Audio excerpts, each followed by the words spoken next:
Hi friends, मैं हूं आपका विशाल कुमार। आप मेरे चैनल को सब्सक्राइब ना किए हो तो सब्सक्राइब कर दें एंड बेल आइकन को दबाना ना भूलें, क्योंकि मैं अपनी नेक्स्ट वीडियो लाऊं तो आपको उससे पहले अब मेरी वीडियो आपको शो करे।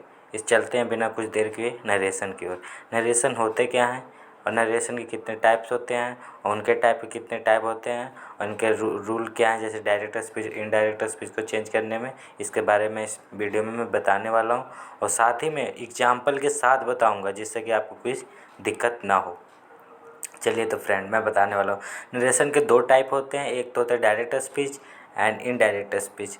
ऐसे नरेशन का मतलब मैं बताता हूँ, हिंदी में इसे कथन कहते हैं। जैसे कोई भी बात कही हुई वो होते हैं कथन, उसे नरेशन कहते हैं। नरेशन के दो टाइप होते हैं, direct speech and indirect speech.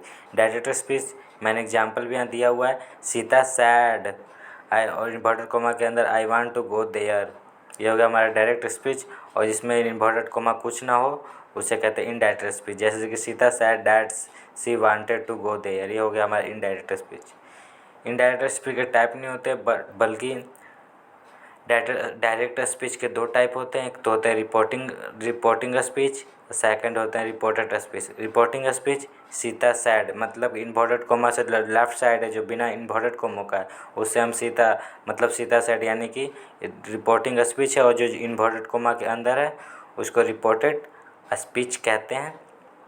और साथ ही में जो इन्वर्टेड कोमा के बाहर में जो स्पीच है और उसमें जो वर्ब है यानी कि सैड, वो हो गया हमारा रिपोर्टिंग वर्ब। एंड जो इन्वर्टेड कोमा के अंदर है वांट, वो हो गया हमारा रिपोर्टेड वर्ब। अब चलते हैं हम रूल के बारे में। हाँ तो फ्रेंड्स, अब मेरे चैनल को सब्सक्राइब ना किया तो मैं आपसे विनती करता हूँ कि आप मेरे चैनल को सब्सक्राइब कर दें और लाइक करें और कमेंट करें, हो सके जितना तो अपने फ्रेंड्स के बाद शेयर करें। चलिए अब मैं बताने वाला हूँ रूल के बारे में कि क्या है रूल। जैसे डायरेक्ट स्पीच को इनडायरेक्ट स्पीच में चेंज करने के रूल होते हैं, और जनरली इसके फाइव रूल्स हैं। फर्स्ट रूल कहता है reporting speech and reported speech के जो बीच में प्रयुक्त कोमा एंड रिपोर्टेड स्पीच के दोनों ओर प्रयुक्त इन्वर्टेड कोमा को हटा दिया जाता है। तो सी सैड मतलब पहले ही, अगर रिपोर्टिंग स्पीच आपको रिपोर्टेड स्पीच मतलब रिपोर्टिंग स्पीच जो बीच में है, यानी कि हम कह सकते हैं डायरेक्ट को हम इनडायरेक्ट में चेंज करने से पहले हम जो कोमाज है और इन्वर्टेड कोमाज है, इन दोनों को हटा दिया जाता है, यानी उसके जगह हम डैट का यूज करते हैं। जैसे कि Sita said comma inverted comma I want to go. देखिए तो हमने यहाँ से कोमा हटा दिया है, Sita said that she wanted to go, ये हो गया पहला रूल। अब सेकंड रूल, बस दोस्तों आप मेरी वीडियो को मतलब बिना स्किप किए हुए सुने तो आपको ये पूरा नरेशन आपके मुट्ठी में, जो नहीं कहते हैं भाई बस ऐसे ऐसे सॉल्व होगा ऐसे ऐसे। अब चलते हैं हम सेकंड रूल। यदि reporting verb in present tense या फ्यूचर टेंस का प्रयोग हो तो रिपोर्टेड स्पीच के वर्ब के टेंस में कोई परिवर्तन नहीं आता है। क्या कह रहा है फ्रेंड्स, यदि reporting verb in present tense और या फ्यूचर टेंस, यानी कि आपका जो रिपोर्टिंग वर्ब है, यानी कि जो लेफ्ट साइड बिना इन्वर्टेड कोमा के, अगर वो प्रेजेंट टेंस में हो या फ्यूचर टेंस में हो, उसमें रिपोर्टेड स्पीच के भर में, अगर उसको रिपोर्टेड स्पीच के भर में कोई चेंज नहीं होता है, भर में कोई परिवर्तन नहीं होता है। जैसे देख लीजिए, मोहन सैज, यानी कि प्रेजेंट टेंस में Sita is a good girl, मतलब यहाँ इज है, जो इज है ना, इज जो ये वाला इज है ये इज, इसमें कोई परिवर्तन नहीं होगा। सुने फ्रेंड, इसमें कोई परिवर्तन नहीं होगा। यानी अब सेकंड भी चलते हैं। सोनी विल से, यानी ये फ्यूचर टेंस है, इसमें भी कोई परिवर्तन नहीं होगा। जैसे सोनी विल से डैट, इन बस वही इन्वर्टेड कोमा को जो चेंज करने में डैट लगता है और डैट लगाया, और एम में देखिए कोई चेंज नहीं हुआ है, तो कोई चेंज नहीं। बस सेकंड रूल ये है। अब थर्ड रूल में चलते हैं। हाँ तो फ्रेंड्स, अब इसे ध्यान से देखें, ज़्यादा थर्ड रूल को हमें फॉलो करना पड़ता है। जैसे इसमें बताता है, यदि reporting verb in past tense का प्रयोग हो तो रिपोर्टेड स्पीच के वर्ब के टेंस में निम्नलिखित नियमों के अनुसार परिवर्तन होता है। यानी कि वो सिंपल प्रेजेंट में होगा तो चेंज होकर सिंपल पास्ट में हो जाएगा, पर अगर प्रेजेंट कंटिन्यूअस होगा तो पास्ट कंटिन्यूअस हो जाएगा, और प्रेजेंट परफेक्ट होगा तो पास्ट परफेक्ट हो जाएगा। अगर प्रेजेंट परफेक्ट कंटिन्यूअस हुआ तो पास्ट परफेक्ट कंटिन्यूअस, बस यही है। अगर वो पहला टेंस है तो पाँचवें में बदल जाएगा, और दूसरा है तो छठे में बदल जाएगा, तीसरा है तो सत्वें में बदल जाएगा, और चौथा है तो आठवें में, यानी कि present perfect past perfect continuous में बदल जाएगा। अगर वो सिंपल पास्ट है तो पास्ट कंटिन्यूअस में, अगर वो पास्ट कंटिन्यूअस है तो पास्ट परफेक्ट कंटिन्यूअस में चेंज होगा। जैसे अब मैं यहाँ शो करता हूँ एग्जाम्पल के through. Mohan said Sita wants to go, तो मोहन सैड, ये सब तो ये अगर देखिए फ्रेंड्स, अगर वहाँ हमने पहले वीडियो में, यहाँ पहले मतलब रूल में देखे थे, सेकंड रूल में, सॉरी फ्रेंड्स, सेकंड रूल में हमने देखा था अगर प्रेजेंट टेंस और फ्यूचर टेंस रहा तो कोई चेंज नहीं होगा। इससे ये भी कह सकते हैं अगर जब भी हो तो चेंज होने के लिए पास्ट टेंस होना ज़रूरी है। यहाँ देखिए मोहन सैड, यानी रिपोर्टिंग वर्ब क्या है हमारा पास्ट में, तो चेंज होना ही है। तो देख अब इन्वर्टेड कोमा के अंदर क्या है, सीता वांट्स टू गो, ये क्या है पाँचवें रूल में है ना, यानी कि सिंपल पास्ट में है तो एक उसमें होगा पास्ट कंटिन्यूअस में चेंज होगा। तो क्या होगा, नहीं sorry, Sita wants to go, ये सिंपल प्रेजेंट टेंस में, तो सिंपल पास्ट में चेंज होगा, यानी कि Mohan said that Sita wanted to go, sorry friends, Mohan said that Sita wanted to go, यानी कि ये हमारा था सिंपल प्रेजेंट में, तो सिंपल पास्ट में चेंज हो गया। अब चलते हैं सेकंड, क्या बोलता है सेकंड, बोलता है हमारा सीता सेकंड बोलता है हमारा सॉरी सेकंड हमारा बोलता है Mohan said Sita is playing to go, यानी कि हमारा कौन सा टेंस हुआ, प्रेजेंट कंटिन्यूअस टेंस हुआ, तो ये किस में बदलेगा, पास्ट कंटिन्यूअस टेंस में बदलेगा, इसलिए Mohan said that Sita was playing to go. बस फ्रेंड बस आपको बस ये नियम जो फॉलो करना है, ये वाला, ये जो हमारा यहाँ जो लिखा है सिंपल पास्ट, सिंपल प्रेजेंट से सिंपल पास्ट, प्रेजेंट कंटिन्यूअस से पास्ट कंटिन्यूअस, प्रेजेंट से पास्ट का परफेक्ट, बस ये नियम फॉलो करना है। बस एक दो एग्जाम्पल अब मतलब ध्यानपूर्वक देख लें, बस फिर आपको बस यार नरेशन तो इजीली यूं ही बनने लगेगा। अब चलते हैं थर्ड एग्जाम्पल में, Mohan said Sita has written a letter, ये क्या मैम है, ये हमारा हो गया तीसरा, यानी कि प्रेजेंट परफेक्ट टेंस हो गया ना, तो उसमें वो बदलेगा किसमें, पास्ट परफेक्ट में बदलेगा, पास्ट परफेक्ट में बदलेगा ना, तो Mohan said that Sita had written a letter. हाँ तो फ्रेंड्स अगर आपको नरेशन सीखना है उससे पहले आपको टेंस सीखना पड़ेगा। टेंस अगर आपको जानकारी बढ़िया है तभी आप नरेशन सीख सकते, नहीं तो उतना वो नहीं है, आपको पहले टेंस सीखना पड़ेगा। अब चलते हैं fourth, Mohan said Sita has been reading for 2 hours, Mohan said Sita has been reading for 2 hours, ये कौन से टेंस में, यानी कि प्रेजेंट परफेक्ट कंटिन्यूअस टेंस में, तो ये चेंज होगा पास्ट परफेक्ट कंटिन्यूअस टेंस में। तो पास्ट परफेक्ट कंटिन्यूअस का क्या होता है, हैड बीन लगता है ना, हैड प्लस बीन, तो मोहन सैड और इन्वर्टेड कोमा को हटाने के लिए हम डैट का यूज करते हैं, तो डैट का यूज किए तो Sita had been reading for 2 hours. बस यूँ ही सॉल्व हो गया। Five example, Mohan said Sita was writing a letter, तो मोहन सैड इन्वर्टेड कोमा को हटाने के लिए हम डैट का यूज किए, फिर करें Sita had been writing a letter. और अब मैं बताने वाला हूँ कुछ नोट, जैसे पास्ट परफेक्ट या पास्ट परफेक्ट कंटिन्यूअस टेंस में कोई परिवर्तन नहीं आता, यानी कोई चेंज नहीं होता। अगर पास्ट परफेक्ट टेंस में आपका इन्वर्टेड कोमा के अंदर सेंटेंस है तो कोई चेंज नहीं होगा, और पास्ट परफेक्ट कंटिन्यूअस टेंस में भी है इन्वर्टेड कोमा के अंदर, यानी कि रिपोर्टेड स्पीच है तो कोई चेंज नहीं होगा। तो अब चलिए देखिए एग्जाम्पल के थ्रू मैं आपको बताने वाला हूँ। जैसे Mohan sad inverted coma Sita had done the work by 10 PM, तो इसका क्या हुआ, मोहन सैड इन्वर्टेड कोमा को हटाने के लिए हम डैट का यूज कर लिए। चलिए क्या है, ये हमारा कौन था, पास्ट परफेक्ट टेंस, मतलब रिपोर्टेड स्पीच हमारा क्या था, पास्ट परफेक्ट में, तब इसको हम इसमें नो चेंज होगा, यानी कि सीता हैड डन माने कि जो है वही उतर जाएगा, Sita had done the work by 10 PM।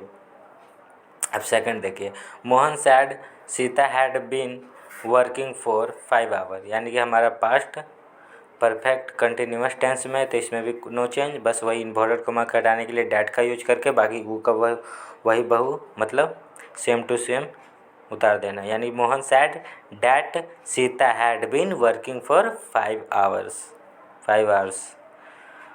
चलिए फ्रेंड्स, हमारा कितने रूल्स हो गए? हमारे 2 रूल्स, यानी कि 2 थर्ड रूल भी हो गए। थर्ड रूल हो गए। थर्ड रूल पूरा नहीं हुआ है, मतलब हो ही गया, जैसे हो ही गया। एक्चुअली भर में भी परिवर्तन होते हैं, जैसे सेल है तो इनडायरेक्ट में होगा तो शुड हो जाएगा, विल का वुड हो जाएगा, कैन का कुड हो जाएगा, मैं का माइट हो जाएगा, एम और इज का वाज हो जाएगा, आर का वेयर हो जाएगा, हैव हैज का हैड हो जाएगा, एंड वाज वेयर का had been, and had to plus V1, यानी कि जैसे सी हो गया, गो हो गया, जैसे V1 तो उसका भी V1 ही रहेगा, had plus to plus V1। Note में देख लीजिए, अगर could might should would generally no change. अगर कुड माइट शुड वुड रहा तो इसमें जनरली नो चेंज होते हैं, मतलब चेंज नहीं होते हैं। जैसे देखिए एग्जांपल में, Mohan sad inverted comma I am busy, तो एम है तो वाज हो जाएगा ना, वाज हो जाएगा। सॉरी फ्रेंड्स, यहाँ गलत हो गया मेरे से, यहाँ वाज होगा यहाँ, क्या होगा कट, यहाँ मैं लिख दे रहा हूँ वाज होगा, वाज होगा, यहाँ वाज होगा, ही वाज बिजी, सॉरी आप यहाँ सुधार लीजिएगा, वाज होगा। Second, Mohan said Sita will write a letter, ये कितने में है? विल है तो इसका भी वुड होगा, ही वुड होगा निश्चित है। ओ यार, यहाँ भी गलती हो गया, यहाँ डैट छूटेगा यार, सॉरी फ्रेंड्स, ये भी गलत है हमारा। यहाँ हमारा क्या होगा, डैट, यार पेन नहीं है ना, डैट लगेगा फ्रेंड्स, डैट होगा यहाँ। अब आगे चलते हैं, डैट होगा, यहाँ सुधार लीजिएगा, ये जो यह मोहन सैड यहाँ डैट होगा, इन्वर्टेड कॉमा, और टाइपिंग में थोड़ी गलत हो गई थी, खुद ही से बनाना पड़ता है ना, इसलिए थोड़ा टाइम लगता है, इसमें थोड़ा नर्वस हो गया था मैं। अब चलते हैं हम एक्सेप्शन के बारे में आपको बताते हैं। मेरे थर्ड रूल हो गए, मतलब पहला रूल फिर से दोहरा देते हैं। पहला रूल था कि कोमा को हटा के उसकी जगह डैट लगाते हैं। सेकंड रूल हमारा बताया, अगर आपका प्रेजेंट रिपोर्टिंग यानी रिपोर्टिंग स्पीच है जो इन्वर्टेड कोमा से अलग है, अगर वो आपका प्रेजेंट टेंस और फ्यूचर टेंस में रहेगा तो आपका कोई चेंज नहीं होगा। थर्ड रूल में बोलते हैं, जैसे सिंपल है तो सिंपल पास्ट में, प्रेजेंट कंटिन्यूअस है तो पास्ट कंटिन्यूअस में, और प्रेजेंट परफेक्ट है तो पास्ट परफेक्ट में, और प्रेजेंट परफेक्ट कंटिन्यूअस है तो पास्ट परफेक्ट कंटिन्यूअस में, और सिंपल पास्ट है तो पास्ट कंटिन्यूअस में, पास्ट कंटिन्यूअस है तो पास्ट परफेक्ट कंटिन्यूअस में चेंज होगा। इसके एग्जाम्पल थे, आपको मैंने बता ही दिया है, आप देख लेंगे। फिर मैं अब एक्सेप्शन के और चलता हूँ। एक्सेप्शन है हमारा, इफ़ रिपोर्टेड स्पीच में कोई अगर यूनिवर्सल ट्रूथ है या प्रेजेंट की हैबिट है तो रिपोर्टेड स्पीच के बारे में के टेंस में कोई परिवर्तन नहीं होता है। यानी कि देखिए, teacher sad the earth is round, मतलब टीचर कहते हैं कि अर्थ राउंड है, यानी कि गोल है, तो यानी ये तो यूनिवर्सल ट्रूथ है, इसलिए इसमें कोई चेंज नहीं होगी। बस वही इन्वर्टेड कोमा को हटाते समय डैट का यूज कर देंगे, बस हो का बहू वही उतार देंगे, यानी कि सेम टू सेम वही उतार देंगे। The teacher sad that the earth is round. अब सेकंड है हमारा, she sad sugar test sweet. C sad मतलब वह कहती है कि शुगर का टेस्ट स्वीट होता है, थोड़ी ना तीखा होता है, ये सूटी होता है, ये तो हमारा हैबिट भी है, यूनिवर्सल ट्रूथ भी, इसे भी कह भी सकते हैं, इसलिए इसमें भी डैट का यूज करके और सेम टू सेम उतार देंगे। अब सेकंड रूल हमारा कहता है, इफ़ रिपोर्टेड स्पीच जब प्रेजेंट का अनरियल सिचुएशन या इमेजिनरी सिचुएशन को व्यक्त करने के लिए if as though wish it is time, it is high time, if only, would, rather, sooner के साथ पास्ट टेंस का प्रयोग होता है हो तो रिपोर्टेड स्पीच के बारे में टेंस में कोई परिवर्तन नहीं होता है। यानी कि एक सी है, she said I wish I were a queen, वह कहती है अगर काश मैं एक रानी होती, तो वो क्या कर रही है, मतलब अनरियल सिचुएशन है, मतलब वास्तविक ने अवास्तविक स्थिति के बारे में सोच रही है। सोचिए काश मैं क्वीन होती, तो इसमें भी आपका कोई चेंज नहीं होगा, बस वही इन्वर्टेड कोमा को हटाने के समय डैट का यूज कर देंगे बस। नहीं तो आप जो विश है इसको विश भी कर सकते हैं, नहीं तो डैट भी छोड़ सकते हैं। सेकंड है हमारा she said it is time I open the shop, वह कहता है कि अगर मेरा एक शॉप खुला हुआ था। इसमें भी आपने वो कर रहा है, इसमें इट इज़ टाइम का यूज हो रहा है, इसलिए इसमें भी कोई चेंज नहीं होगा। अब चलते हैं हम थर्ड रूल। थर्ड रूल कहता है इफ़ रिपोर्टेड स्पीच में अगर पास्ट टेंस का प्रयोग हो, रिपोर्टेड स्पीच अगर पास्ट टेंस का प्रयोग हो और time clause when will as soon as it is से शुरू हो होने वाले क्लाउज में हो तो रिपोर्टेड स्पीच के वर्ब के टेंस में सामान्यतः कोई परिवर्तन नहीं होता है। जैसे अगर आपके क्लाउज से पहले वेन या व्हाइल एज सुन एज आदि से शुरू हो क्लाउज, तो उसमें रिपोर्टेड स्पीच के वर्ब में कोई टेंस में समानता कोई परिवर्तन नहीं होता है। जैसे कि एग्जांपल में मैं बताने वाला हूँ, he said when I was working there I was punctual. ये एक हमारा क्लाउज है। ही सैड इन्वर्टेड कोमा को हटाने के लिए हमने डैट का यूज़ किया। फिर व्हेन आई के जगह he was working there he was punctual. तो आपने क्या देखा, इसमें भी कुछ परिवर्तन नहीं हो। वही जो सब्जेक्ट और ऑब्जेक्ट और नॉन चेंज होता है उसके बारे में मैं अगले वो पॉइंट में बताऊंगा। इसलिए बस आप इतना ही बस देखें कि इसमें कोई चेंज नहीं हुआ, बस वही इन्वर्टेड कोमा को हटा के डैट का यूज कर दिए। और सेकंड में भी यही है, वो भी क्लाउज है। He said when I saw them they were playing. He said that when he saw the them they were playing. यानी कि बस वही डैट को हटा दिया, वो को वही उतार दिए। अब थर्ड बताने वाला, ये मोस्ट इम्पोर्टेंट है फ्रेंड, आप इसे ध्यान से देखें। ये मोस्ट इम्पोर्टेंट है। इसमें होता है रिपोर्टेड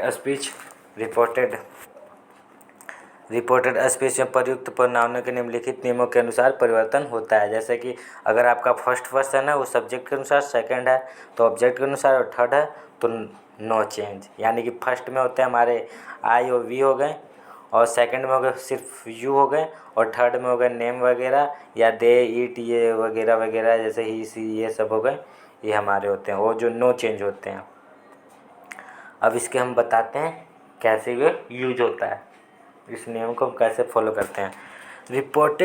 रिपोर्टेड स्पीच में प्रयुक्त फर्स्ट पर्सन रिपोर्टिंग स्पीच के सब्जेक्ट के अनुसार, अगर फर्स्ट पर्सन है तो रिपोर्टिंग स्पीच के सब्जेक्ट के अनुसार, और सेकंड पर्सन है तो रिपोर्टिंग स्पीच के ऑब्जेक्ट के अनुसार, अगर वो थर्ड पर्सन है तो नो चेंज। जैसे हमने पहला एग्जांपल देते हैं, he said I have lost my purse.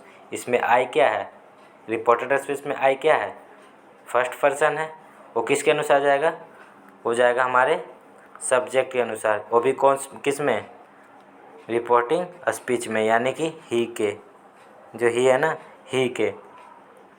तो ही हमारा क्या है, वो है हमारा सब्जेक्ट। तो यहाँ क्या होगा, ही आई की जगह ही हो जाएगा। ही सेड डैट, आई की जगह ही हो गया। वो हैव, ये हैव क्या है, पास्ट परफेक्ट में है ना, तो किस में हो जाएगा, प्रेजेंट परफेक्ट में है तो पास्ट परफेक्ट में हो जाएगा। इसी चलते या he had lost his purse हो गया। अब सेकंड है he said she is innocent. He said यानी कि सी क्या है, सी हमारा नो चेंज, यानी कि थर्ड पर्सन है ना, नो चेंज। तो he said that she was innocent, बस वही जो सिंपल प्रेजेंट में था तो सिंपल पास्ट में हो गया। अब हमारा बी में क्या बोलता है, इफ़ वी अस आवर का प्रयोग एनी यूनिवर्सल ट्रूथ, यानी कोई भी यूनिवर्सल ट्रूथ के सेंटेंस में हो तो वी अस आवर को नहीं बदला जाता। जैसे टीचर सेड, एक शिक्षक कहते हैं वी आर मोर्टल, हम सब मरणशील है। ये तो भाई निश्चित है, आज आए हैं तो कभी ना कभी तो जाना ही है भाई, ये तो एकदम निश्चित है। इसलिए इसमें भी वीक नो चेंज होगा। द टीचर सैड, वही इन्वर्टेड कोमा को हटाने के लिए डैट का यूज किए, वी आर मोर्टल। और second, she said God is our creator, वह कहती है गॉड हमारे क्रिएटर हैं, यानी कि निर्माता हैं। तो she said that God is our creator, इसमें भी नो चेंज होगा क्योंकि भाई ये तो है ही यूनिवर्सल ट्रूथ है, गॉड ही हमें बनाते हैं। अब सी में क्या बोलता है, सी बताता है इफ़ रिपोर्टिंग स्पीच में रिपोर्टिंग स्पीच में वर्ब का ऑब्जेक्ट नहीं हो, अगर रिपोर्टिंग स्पीच है यानी कि जो लेफ़्ट साइड यानी कि इन्वर्टेड कोमा के जो अलग है माने इन्वर्टेड कोमा के अंदर नहीं है, उसमें अगर ऑब्जेक्ट ना हो तो रिपोर्टेड स्पीच में सेकंड पर्सन का यू का प्रयोग हो तो मतलब यू यूज हो तो यू को आवश्यकता अनुसार मतलब फर्स्ट पर्सन में या थर्ड पर्सन में चेंज किया जा सकता है। मतलब अपने ध्यान से अब उसे हम फर्स्ट पर्सन में भी और थर्ड पर्सन में भी चेंज कर सकते हैं। जैसे she said you are dishonest, तो you she said that he was dishonest, मतलब यहाँ ही भी हो सकता है, चाहे तो हम यहाँ आई भी कर सकते थे, सी भी कर सकते थे, दे भी कर सकते थे, कुछ भी हो सकता है इस दोनों में। जैसे अब इसमें बोलता है the company says you should use our product, इसमें हम the company says that we should use its product, बस यू को हम वी में भी कर सकते थे, आई भी कर सकते थे, लेकिन हमें देखना है ना द कंपनी कहती है वो उसका प्रोडक्ट मतलब हम सब का प्रोडक्ट। अच्छा है तो हम सब में आएंगे ना, मेरा सिर्फ प्रोडक्ट नहीं ना है, सबका प्रोडक्ट है, इसलिए वी का यूज हुआ। अब चलते हैं हम डी के लिए। बस आप रूल फॉलो कर लो, आप बस बिना मेरी वीडियो स्किप किए बस ध्यानपूर्वक सुने और देखें तो आपको बस यूं ही बस दोबारा आपको बस पढ़ने की भी ज़रूरत नहीं पड़ेगी, आप यूं ही सॉल्व कर देंगे। अब डी, इफ़ कोई मतलब यदि कोई न्यूज़पेपर या मैगजीन यानी पत्रिका अपने लिए वी आवर अस का प्रयोग रिपोर्टेड स्पीच में करता है तो वी को इट में, आवर को इट्स में एंड अस को इट में बदल दिया जाता है। अगर कोई न्यूज़पेपर या मैगजीन अपने लिए वी आवर अस का यूज करती हो तो रिपोर्टेड स्पीच में करता है तो वी को इट में, आवर को इट्स में एंड यू अस को इट में बदल दिया जाता है। जैसे मैं एग्जांपल से आपको बताने वाला हूँ, the Times of India says inverted comma we are trying our best to give our reader the latest news. तो अब बस सेंटेंस को समझे या ना समझे उससे कोई पता नहीं पड़ता, लेकिन बस आपको नाउन प्रनाउन के बारे में पता होना चाहिए। ऐसे अब देखिए मैं बताने वाला हूँ इसमें क्या क्या कैसे चेंज होगा। The Times of India says that, तो वी है ना, तो वी को किस में बोला था, इट में, तो वी को हम इट में ला दिए। इज, इट के साथ तो आर तो लगेगा नहीं इसलिए इज ट्राइंग, आवर को किस में बोला था, इट्स में, तो इट्स में कर दिए। बेस्ट टू गिव, फिर आवर है तो आवर को फिर हमने इट्स में किया और जो है वो लिख दिया रीडर्स द लेटेस्ट न्यूज। बस सॉल्व, बस थोड़ा सा भाई, बस थोड़ा सा।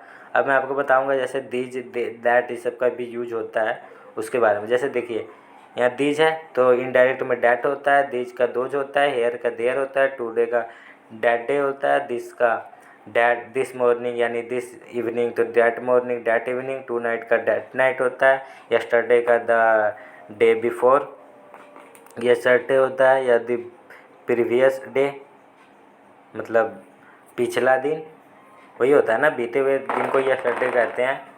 जैसे द डे बिफोर यस्टरडे तो इसको होता है 2 days before yesterday, last night यानी कि the previous night, last week the previous week, month years etc। Tomorrow को हम कहते हैं द नेक्स्ट डे या the following day, the day after tomorrow कहते हैं in 2 days time, next day को हम कहते हैं द फ्लोइंग डे, दज को कहते हैं सो, नेक्स्ट वीक या मंथ या ईयर को कहते हैं हम द फ्लोइंग वीक या द फ्लोइंग मंथ या द फ्लोइंग ईयर्स कहते हैं। नाउ का देन होता है, एगो का बिफोर होता है। ये बस हमारे नरेशन में डायरेक्ट से इनडायरेक्ट में चेंज करने के लिए में आते हैं, तब इसे हम नाउ को देन एगो को बिफोर करते हैं। नोट देख लीजिए जैसे कहीं कहीं these here today, this morning, this evening, tonight को कभी कभी नहीं बदला जाता है यदि इनमें नज़दीक का बोध हो। जैसे कि सी सैड, वह कहती है, वह उसने कहा, दिस इज़ माई हाउस, यह मेरा घर है, मतलब नज़दीक का हो रहा है ना, डिस्टेंस लग रहा है कुछ ही नज़दीक का ही है ना, इसलिए सी सैड डैट दिस वाज या इज भी लिख सकते हैं हर हाउस। इसमें आपका दिस कोई चेंज नहीं हुआ, नहीं हुआ चेंज तो नहीं हुआ। क्योंकि इसमें नज़दीक का बोध हो रहा है। सेकंड हमारा कहता है this morning he said I shall go there today. This morning he said inverted comma I shall go there today. तो यहाँ भी क्या कह रही है, वो आज ही कुछ दिन महीने तक गया था, इसमें भी नज़दीक का हो रहा है बोध, इसलिए इसमें भी कोई चेंज नहीं होगा। This morning he said that he would go there today. Hi friends, अगर मेरी चैनल को सब्सक्राइब कर दें एंड कमेंट लाइक कर दें, हो सके तो शेयर कर दें। अब मैं आपको एक सेंटेंस को चेंज करने के लिए, डायरेक्ट से इनडायरेक्ट में करने के लिए मैं अगली वीडियो में आपको बताने वाला हूँ। तो आप मेरी चैनल को सब्सक्राइब कर दें, इससे क्योंकि आप सब्सक्राइब करेंगे एंड बेल आइकन को प्रेस करेंगे तो मैं जो नेक्स्ट वीडियो आपको भेजूँगा तो आपके पास पहले ही पहुँच जाएंगे। इसलिए अब मैं वीडियो को अपने क्लोज करता हूँ, क्लोज कर देता हूँ।